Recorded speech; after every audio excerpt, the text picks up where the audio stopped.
Okay guys, dito po tayo ngayon, update po tayo, no? Ito po tayo, okay? So, ito guys, ito, sulat ng galing sa hospital, Hospital Dilmar, oh, okay? Manuel Pangangaliana, guys.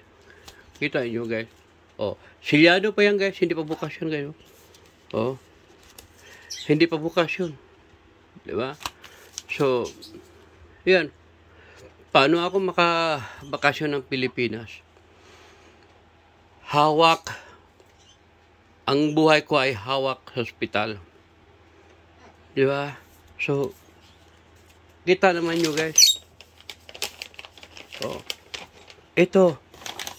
Yan. Yan. Yan. Yan. Gamot. 500 milligrams, 5 milligrams, 500 milligrams, 150 milligrams, 150 milligrams, 5 milligrams. Oh, yan. Kita mo yan.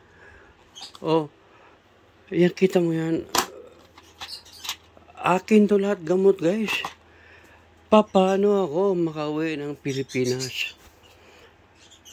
habang buhay? Sana matapos itong pagsubok na naranasan ko sa aking buhay.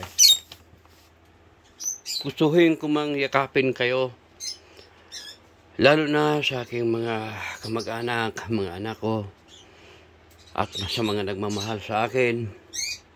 Sige nga, paano ako makauwi ng Pilipinas? So ito lang po guys, ang aking update po sa inyo sa aking tunay na kalagayan. So, ayan nga, itong sulat. Ngayon lang ito natanggap yung sulat. Ngayon lang yun. Oh. May date yan. O, pinakalagay ito. Ayan, January 2, 2004. Doon to sa baba nilagay. Hindi lang ngayon lang nakuha. O, isipin nyo guys. Ito, ang laman nito ay hindi ko pa alam kung anong laman. Di ba? So, yan lang po guys. Maraming salamat sa inyong lahat. Ito po si Golf Stewart.